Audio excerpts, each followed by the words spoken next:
Hey friends, Sleepy here, and welcome to a brand new episode of my community question series. This is question number 43, and I've got a great question for you guys.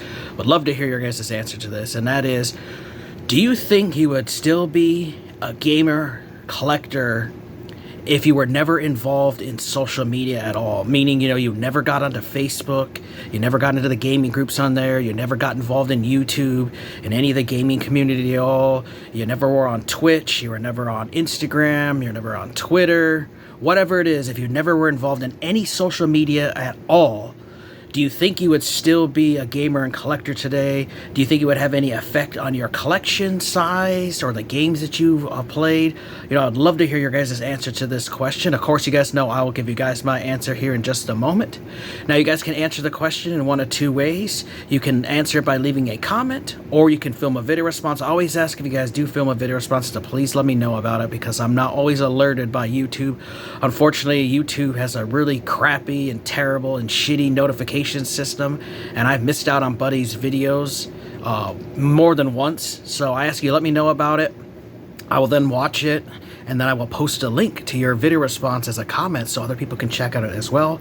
And don't forget, guys, I am going to be hosting a contest at the end of this question series. For everyone who has participated in my question series, you can get up to 2 entries per video, one for leaving a comment, and the second one you can get for doing a video response. You don't have to do both. You can just do one. You don't have to answer every question, but the more questions that you answer and participate in, the more entries you'll get into that contest. And at the end of the contest there, the grand prize winner is going to get a console of their choice with a couple games, and there'll also be a few other game prizes and gift cards for others. I really do appreciate everyone who has been participating in my question series. It's been really fun, and we are getting closer to the end here. So you guys got 42 previous questions you guys can answer. If you missed out on them, it's not a big deal. Long as the contest hasn't concluded, you can go back at any point and answer those questions. I love getting new responses to my older questions, because I've been having this series on for a few years now, and it's been great to interact with you guys. So for me, I'm going to answer the question. I would still be the gamer and collector I am today if I was not involved in social media at all, because I have been enjoying and playing video games since I was 4 years old. I've shared the story that regular Nintendo and Super Mario Brothers got me into being the gamer I am today, and I have been playing games since I was a kid over the years, and that was with a lot of it was without any exposure on the internet as far as gaming groups go and Facebook and stuff like that, because I've only really been on Facebook probably within the last 10, 12 years or so. I've been on YouTube since 2009, but I didn't start making really videos till like 2010. But I would still be buying and collecting the games that I enjoyed and playing. I got several examples down here of games that I like that I'm going to share with you guys. Now, I will admit, though, that obviously social media has had some impact on me and some influence on decisions of games for me to buy, and that's because I've had great connections with other people here on YouTube over the years, Facebook gaming groups, Instagram. I've met a lot of great people who are like-minded. They think about things the same way. They like collecting like I do. And my whole reason for getting involved with social media in the first place was because it was an outlet for me to share with people who really love gaming, because I have a lot of friends here locally. A couple of people are into gaming, but a lot of them aren't really into gaming, especially ones that I have that are older friends, like in 50s and 60s and stuff. They're not really into video games. And so it was cool going online, especially in the early days of YouTube, the early days of my channel, finding people who like, oh wow, this dude loves Sega Genesis just like I did. Oh yeah, Dreamcast, PlayStation 1, PlayStation 2. And it was cool connecting with people, and they were talking about games that they enjoyed and loved, and it gave me ideas of new games to pick up. So I do say, and I will admit, that my collection would probably not be as large as it is today, because there's a lot of games I would not have known about, because obviously when we were kids, there was no internet, so the only way you found out about video games was if you saw a commercial, you happen to be in a video game store and see games while you're browsing. Big one was magazines. They always posted previews and ads and reviews of upcoming video games. Word of mouth from friends. Going to the video store and renting them. There was ways that we got it, but we didn't have a lot of the internet access when we were kids. That didn't happen for me until like the late 90s with dial-up internet and AOL, and really didn't get into it until after high school, out of the early 2004, 2005, being online and seeing videos and stuff for it. But like I said, as far as social media goes, I really didn't get in that until like the 2010s and after. Like, that's when I really started getting involved in the social media, and that's because I wanted to find other people who liked the stuff I did. And so I really enjoyed the early days of YouTube, and I did enjoy the early days of Facebook and the Facebook gaming groups, because at that time, a lot of people were just up here because it was all about just sharing and talking about the games. The gaming collecting wasn't as popular as it is today. There wasn't all these people who are all after it for monetary reasons and bragging and showing off. That's so much of that is so rampant today in social media. It's why I had to leave a bunch of Facebook gaming groups, is because it seemed that all the people cared about was who could get the better deal, who could show off the more rare item. It didn't seem like people actually cared about the actual games themselves, actually playing them.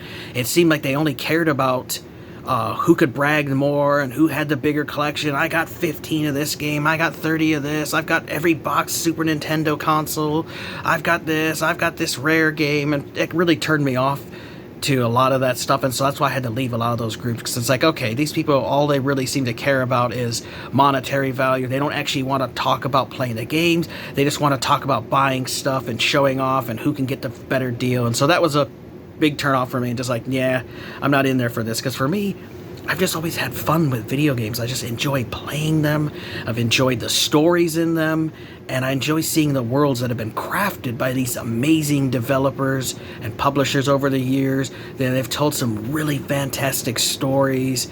There's been a lot of great graphics over the years. Obviously, video games have changed, and I've grown up with the Atari and regular Nintendo all the way up to we have modern with 9th gen. It's just amazing that I've been able to be a part of this wonderful world and see how video games have progressed as I've gotten older and they've gotten more sophisticated, and it's just been a really fun and amazing journey. But I would still be in this and gaming if it was not for social media. But I do know some friends and stuff, like, if it wasn't for social media, I don't think they'd actually be into video games, because a couple of buddies have told me that, they were in gaming as a kid, and then once high school came around, they were like, I'm into girls now, who cares about gaming, that's a nerd crappy thing. And they were out of gaming for like 10, 12 years until they happened to connect with people on Facebook and see people talking about gaming, and that got them sucked back in. So for me, I would still be a gamer and collector. I just know, truthfully, my collection would not be as large as it is without some of the influence from social media. Whether some has been good and some has been bad. I talked about how I got a little crazy with variant collecting for the original Xbox and going for the complete set and stuff. But I definitely know that if I had no exposure on there, there's a lot of games I would not have known about. I've learned a lot of information thanks to fellow gamers and collectors on YouTube, and got to watch a lot of great videos. It's helped me do a lot of research. So I do have to admit that my collection would probably be a lot smaller than it is, because I wouldn't know about a lot of these games. But I would still at least be a collector and gamer, because I've enjoyed playing games over the years. And I've got several examples here. Like, I remember getting this at that little local thrift store that donates all the proceeds to the Humane Society, and this was a game that I had as a kid, and I loved playing it. It was cool. They had a box one. It's a little beat up, but it's cool. It's old. It's Hogans Alley in the black box. It is complete, has everything in there. It was just really cool finding a Nintendo game. I got this just within the last couple of years, seeing these old Nintendo boxes. I used to love seeing this stuff, going to Funko Land.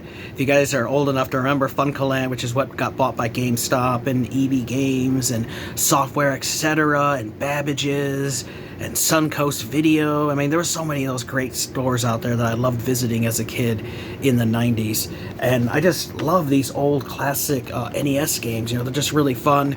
Obviously, it's very primitive compared to today's games, but this is a cool little light gun game, and I liked Hogans Alley, so it was really cool seeing a boxed one, because I don't own many boxed Nintendo games. I was always into just buying the loose cartridges, even though they weren't super expensive when I was a kid for the box copies. I just cared about getting the game to play. I didn't care about it as a collector. I didn't really become a collector as far as like, oh, I want to have things complete and have manuals and all that until I got older. When I was a kid, you just wanted to play games. So this was something that was really cool.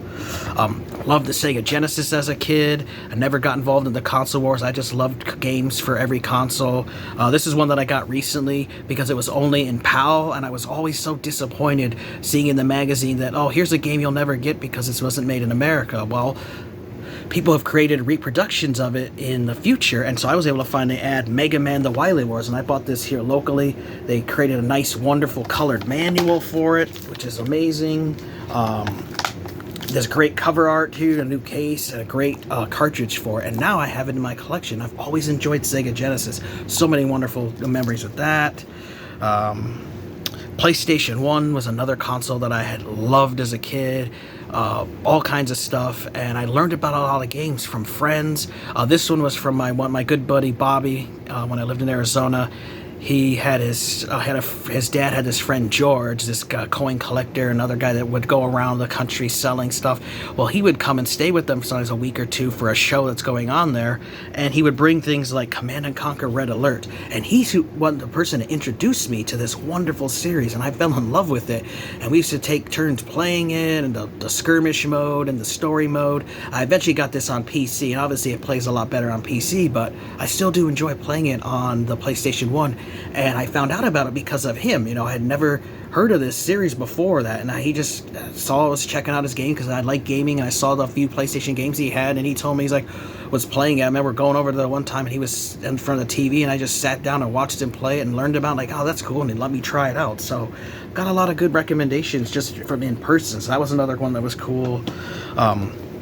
Always was a big fan of the Nintendo 64. This was a game that I love. I actually 100% beat this, unlocked all the characters. Mario Golf, loved this game, had fun. I played it with my wife and son when he was younger, and I just enjoyed playing this with friends. I loved the Nintendo 64, such a wonderful console. And there's another one that was really good. Got PlayStation 2. I love the PlayStation 2. Remember how hyped my brother and I when it first came out. And we've got Grand Theft Auto 3. And then I also was into the Dynasty Warriors series. So I got to play like Dynasty Warriors 4. I put hundreds of hours into this damn game. I've loved this series over the years. Just put in a ton of time. If I was to add in all the hours of every Dynasty Warriors, Samurai Warriors, and Warriors Orochi, thousands of hours of my life has been taken up by this wonderful hack and slash series. Loved it. It was so great. Dreamcast, that was another console I loved. I remember my brother and I put our allowance together. We couldn't afford to buy a game, so we just had the demo disc, but eventually we did get to buy some games. And one of my favorite games for the Sega Dreamcast is Sonic Adventure. I played that demo so much to death. I'm surprised I didn't wear the disc out. I absolutely love this game. I beat this 100%, got all the things unlocked, all the secrets, the supersonic mode, got the true ending, everything. This game was so amazing. I absolutely loved it. Now, a lot of people today will say, oh, the game didn't age well and it's kind of shitty, and it's been ported to the GameCube and stuff like that, but I really loved it, and I still think it's a wonderful game. Absolutely loved it on the Dreamcast. I loved playing sports games over the years. I know a lot of us hate sports games, but I enjoyed playing them. Like, this was one of my favorite football games on the Dreamcast, was the NFL 2K series. Oh, so awesome. This Sega Sports games. The graphics look fantastic. They look very real at the time. Obviously today they're kind of dated, but at that time, man, in 99, 2000, 2001, man, these looked amazing. These are cutting edge graphics. It still looks pretty damn good today, and a fun football game.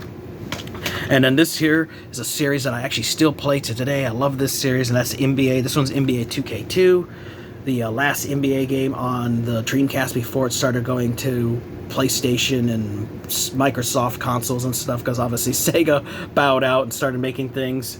But I absolutely love the NBA 2K series. Wonderful games. Awesome. Just loved them, and they always got better every year, and they added new features and stuff. So that was one that I really loved. PSP, I do love my handhelds, so I have wonderful games like this Untold Legends Brotherhood of the Blade. It's an isometric top-down action RPG, which you can play with up to 4 players with 4 PSPs. Awesome game. Really love it, and I've been playing this one the last couple of years and having a blast with it. Would like to beat it, as I do love these games.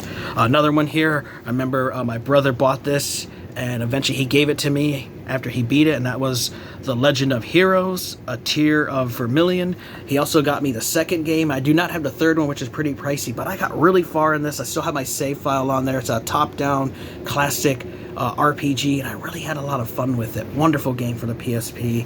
Another one here, a great companion piece to the main series, and that's Need for Speed Carbon Own the City. I've always enjoyed the handheld Need for Speed games, and I own quite a few of them for PSP and some on the Game Boy stuff. Obviously, they're not as good on the handheld as they are on consoles, but they're still wonderful companion pieces to the racing series, and I've had some really good memories and fun playing the Need for Speed series over the years. I got a PS Vita within the last 5 years, and really glad I finally got it because I missed out on a lot. I don't have a huge collection, but I do have some really good games. Like, I enjoyed this Silent Hill Book of Memories. It's like an isometric action RPG, but with a Silent Hill coat of paint on it. A lot of people hated this because it was so different from other Silent Hills, but I really enjoyed it. Thought it was nice to have a little different change of pace. It didn't have to be the same formula over and over because, even I'll admit, how many times can you play the same game? It's like, you love Gears of War, but would you want 55 Gears of War with the exact same story and play point? And, eventually you'd get tired of it. So it's nice occasionally when they try to change up the format. It's not always the best. Sometimes it doesn't work out the way people want it. But I thought it was a great game, and I've enjoyed this, and I got really far. I do need to go back and beat it.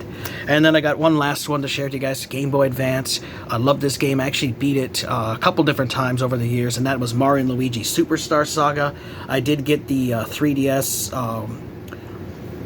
remake version that they released on there with new stuff in it, or maybe it was the regular DS, I can't remember, but either way, really had enjoyed this game. It was really fun. Also enjoyed playing these Game Boy games with my Game Boy player on the GameCube hooked up to the TV.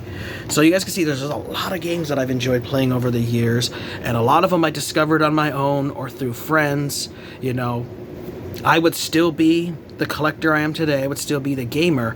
I just know for a fact that I would not be owning as much stuff. I wouldn't be as experienced with the games I am now because I wouldn't have been exposed to all the games that were out there thanks to social media. So it's had a very positive impact on my life, and I would still be the gamer and collector I am today if it wasn't for social media, but I just wouldn't have as extensive knowledge as I've learned from people, because I've learned a lot of great stuff from people here on YouTube and different game groups and Facebooks and Instagrams and stuff, and learned a lot of stuff that got lost. There's been a lot of great articles people have written over the years, and so it has been a really good source for me for learning about games and suggestions to add games to my collection. So I do know that I would still be the collector and gamer I am today, but I would not be as detailed, and I would not know as much as I do know today. So it has had a great positive impact on the community. Obviously, there's been some negative stuff, and people get upset with the resellers and the negative part of it. But overall, I would say social media has had a great impact on gaming and everything, and I'm glad that I'm a part of it. And I would still be the gamer, but I just wouldn't know as much or wouldn't have a collection as much as I do today. So would love to hear your guys' thoughts, though, on the question, do you think you would still be a gamer and collector if you would never got involved in social media? Has that had an impact? Has that influenced you about games to buy, like it did me? Or has it really not had a huge impact on you? I'd love to hear your guys' answer to the question. Feel free to answer it as a comment. You can even take the time and film a video response. I do love watching those, and I appreciate everyone who has taken the time to film video responses. I just ask you to let me know about it so I can check it out. I would hate to miss it, and then I'll post a link to your video response as a comment. And don't forget, at the end of the contest series here, we will be hosting that the question series. Will host that contest at the end. You guys can participate, and you get entries by answering these questions. I want to thank you guys for watching. Take care. You guys have an amazing day, and Sleepy will see you next time.